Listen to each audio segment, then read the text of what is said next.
Hello, Sharon. Hi. Thank you so much for you're very agreeing welcome. to see me today. It's a lovely thing. You are on camera, and a lot of people don't like being on camera or having microphones. As long as I stuck in don't their have to faces. watch it. Well, no, don't watch it. You come here regularly, Yes. and obviously this is, I say obviously, it's not obvious, but there's a slip here because you go in using your Well, crutches. I came up with this. I have lost a few Oh, right. crutches. I've got the boy, and so I can put these around my neck, or sometimes somebody takes them off me and puts them to one side, and then I have to wait for them to let me back out again. But yeah, this enables me to go in and still have the crutches. So, when did you start swimming? Oh, I've always swum and swum all over the world. Snorkeling was my thing.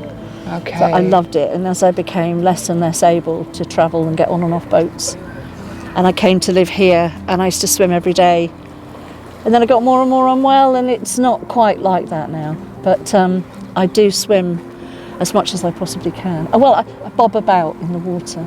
Yes, well, yes, that's what It's most of us do, isn't Just so wonderful here, just so wonderful. it? So you swim with the Bluetits here? Yes, I do swim When with did you Bluetits. start swimming with the Bluetits? Well, I was swimming on my own, and I was just bobbing about in the water one day, and a whole load of women came cackling past me, and I should say tweeting past me, or whatever Yes. Bluetits do. Yeah.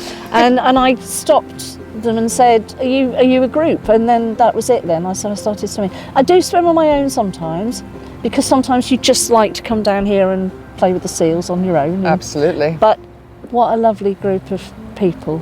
And I went to dinner the other night with, it's like with 38 other Bluetits.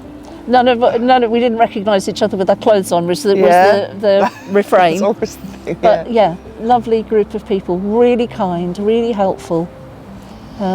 It's made a difference. The times when I felt very unwell but wanted to be in the water, and I've known there are people around, so that if I'm very unsteady, if I'm not having a great time, I know that there'll be people there and sometimes I've gone in the water on my own because I've been a bit late, and people have waited, they've waited for me to come out of the water.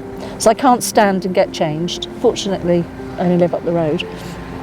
But to know that there are people there if you are feeling a bit fragile, it's really lovely.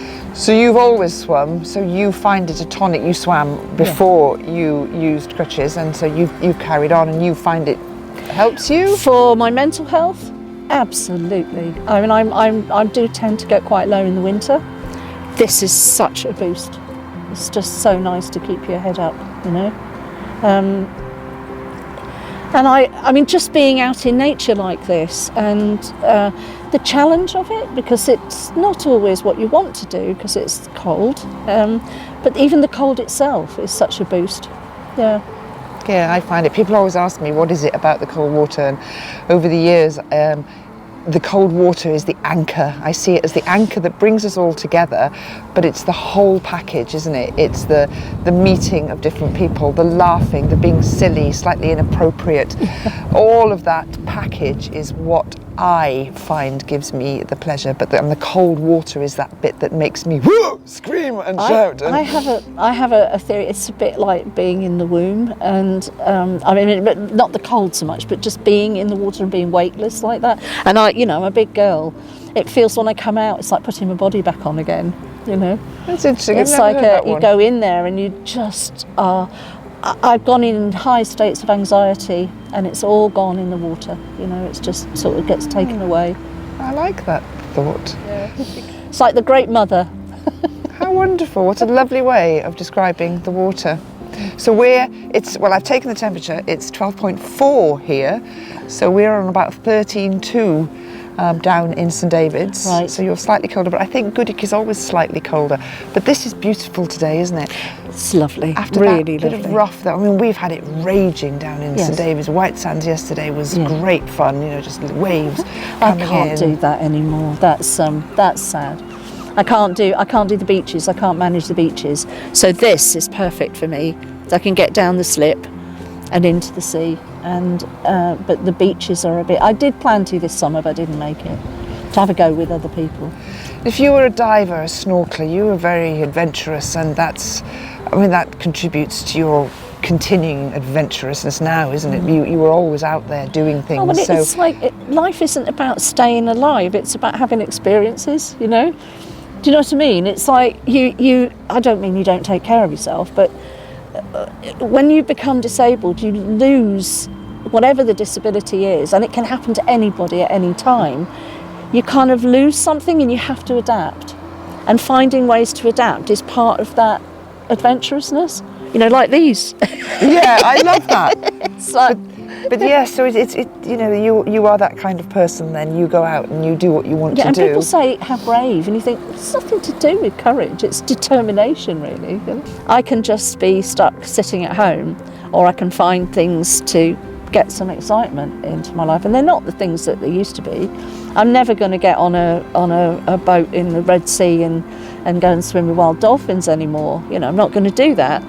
But I can come here and the seals are about, and the dolphins are about, or the porpoises, and lots of mad people, you know. Yeah, the gentleman was there saying about the cormorants, the 12 cormorants came in. But I always find a swim, you know, like today, it's beautiful, the sun is out, there's a couple of people in, nothing particularly exciting happened. Oh, the ferry came in, I love the ferry, so that excited me. But something happens, doesn't it? Yeah. If you sit and do nothing, nothing happens. Yes. If you come out, just even for a simple swim, a seal might pop up, Yes. a little bird might sit there and watch you for the entire swim. And you'll see, I find that clearing of the mind when you go and you see things differently. You connect, and that's sort of that sort of mother thing. You connect with. It's just so beautiful here. Yeah. It's just whatever the weather. It's just so beautiful, and I do think I've been grateful for that is important. You know, like I'm so glad that I have this. I grew up largely in Cornwall, but moved around quite a bit.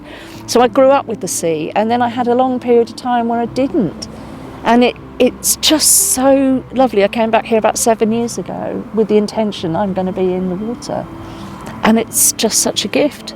And it's like nature is all around you. It's swimming by you. It's popping up. You notice it, I think, particularly when the water's cold and it's more of a challenge. Yeah. I do. I notice everything. There's a very clarity about it. Going in, it's like, oh, here we go. And then you get the rush, and then bang, everything becomes clearer. And that's where it's difficult not to stay in too long. Yeah. And you're kind of like in the moment of it, and it's just, the cold has gone off. Yeah. You can't feel anything anymore. It's just, the peace of it, just the peace of it. Do you struggle more with the water temperature if it's colder, or benefit if it's colder? Generally, I would be swimming most days, and I was quite unwell for a couple of weeks, and I haven't been in for a couple of weeks now, so it will be cold today. And if I go in every day, and it's so much better if you do it all the year round, but it's still okay. And if I didn't swim until Christmas Day, because you have to do something, you know, like I'd probably swim Christmas, depending on the tide here, or New Year, or when visitors come, you know, like whenever people come and stay, we have to come in the sea. So even if I didn't swim for 3 or 4 weeks, you know, I would still come in now and again and brave the cold. I have become much more wary about making sure that I'm okay afterwards, though, because I didn't used to take care of myself, and I learned the hard way that, especially with the blood thinners that I take now, I do feel the cold. So, and these in the winter. Yeah. Otherwise, I can't feel my hands at all. Well, I think you're very brave, but I prefer the word adventurous. Yeah, let's have adventurous, not brave. Brave sounds like you're facing a monster, when actually, it's like it's all this beauty. What's brave about that? Yeah. Well, you see the beauty, though. Some people don't see that. No. They just see the one thing, the cold. It's cold, but you see beyond that. So. Yeah. Well, I think all the Bluetits do. Yeah, they do. Yeah. Yeah. And I love it. I love now that more Bluetits come as well and don't swim initially, but they feel welcome to come and sit and watch. Eventually, I think most of them swim, but that there is no pressure, because come along, enjoy it, enjoy watching it. I love it. And people sometimes. Look out for each other. So, you know, I mean, when I used to stay in longer, people would say, you need to come out now. You know, that's enough. It is lovely. People do take care of each other. Let's pop it in then, Kitty. All right. Off we go. I'm going to get my kit off.